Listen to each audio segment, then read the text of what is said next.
2002 से मैं मोदी को फॉलो कर रहा हूं। जनवरी 2002 में इस हरामजादे ने पहला काम किया कि खुद को ओबीसी में डाला, जो कि वो ओबीसी नहीं है।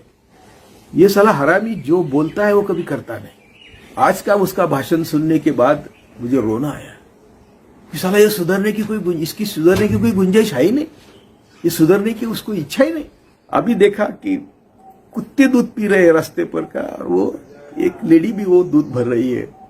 तो इसको साले को कुछ संवेदना, हृदय विदय कुछ है कि नहीं? उनके लिए कुछ नहीं करता है। ये पहले किसानों को बचाना चाहिए। यदि तुम उनको बचाएंगे नहीं तो अगले साल क्या खाएंगे? तेरे गोलवलकर सावरकर जाएंगे के खेतों में? हरामी, तू सिर्फ आपके 25-30% वोटर के लिए काम कर रहा है। तेरे सामने सिर्फ चुनाव है। हरामजादे, तू किसी की ही परवाह नहीं कर रहा है। ये आर्यभट्ट कुटुंब की जो नीति है हमें बर्बाद करने की, जिसका काम मोदी, शाह और भागवत कर रहा है, उसको हम रोक सकते हैं, वो भी संविधान के दायरे में। ये साले बोलेंगे हरामजादे, मैं आपको रास्ते पर आने को कहता हूं, मैं रास्ते पर संविधान के दायरे में आने को कहता हूं, यह हमारा हक है। कि जरा सोचो, अरे जो हमारे बहुजन नेता उनके तलवे चाट रहे हैं, उनको चौराहे पर फिर घेराव करो और पूछो कि तुम किस लिए काम कर रहे हैं? कहा अंबेडकर और कहा तुम साले हरामजादे?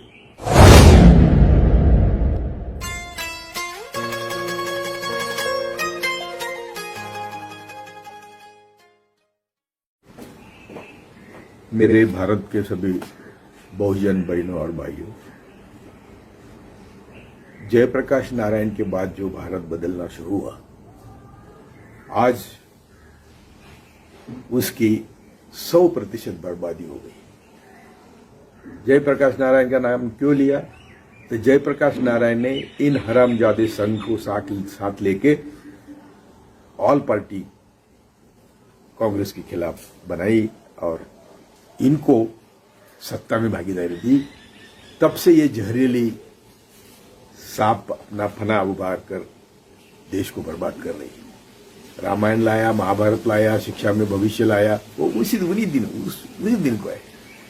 और उसका नतीजा 6 दिसंबर में बाबरी मस्जिद गिराने से हुआ।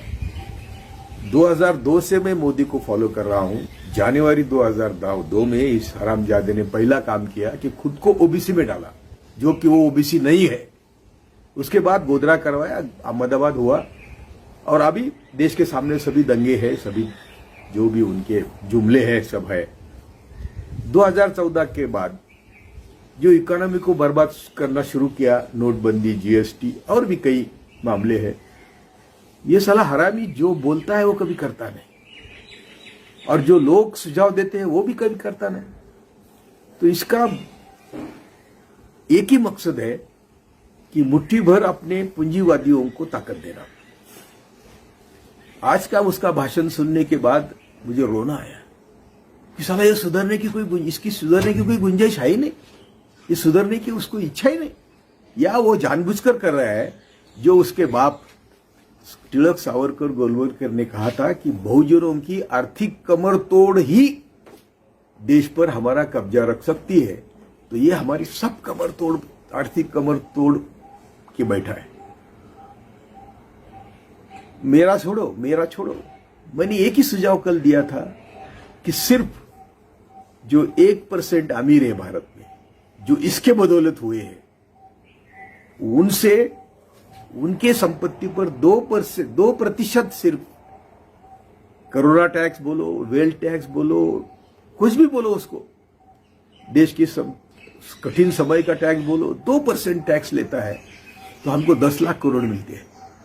10 लाख करोड़ में जो आज हमारे सब 80% लोग 2 समय के रोटी के लिए दर दर भटक रहे हैं, उनको ना ट्रांसपोर्ट है, उनका न जाने के घर के लिए कुछ है। अभी देखा कि कुत्ते दूध पी रहे हैं रास्ते पर का, और वो एक लेडी भी वो दूध भर रही है। कुत्ते की रोटी कुत्ता खा रहा था तो 2 औरतों ने उसको हकाल दिया और वो रोटी खुद खाई। तो इसको साले को कुछ संवेदना, हृदय विदय कुछ है कि नहीं? उनके लिए कुछ नहीं करता है। ये सिर्फ गुड्डी बातें करता है कि भारत के संविधान की शुरुआत हम भारत के लोग हैं, अरे हरामजादे। हम भारत के लोग का मतलब क्या होता है?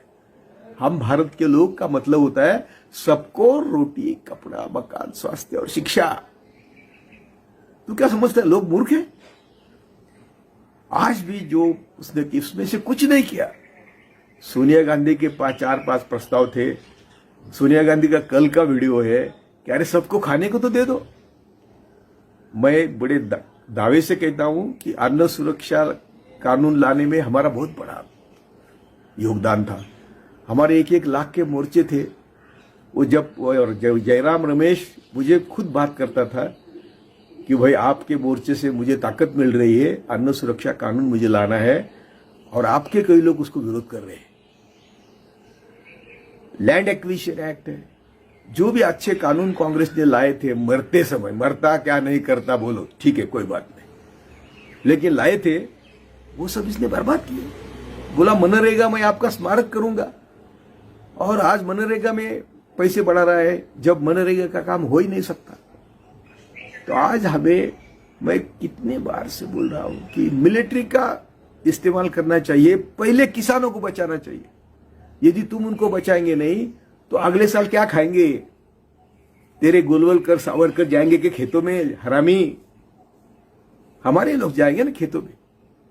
तो खेतों में उनको जाने के लिए तो तुम जिंदा रखो, खेत मजदूर को, अनऑर्गेनाइज्ड मजदूर को तुम जिंदा रखो।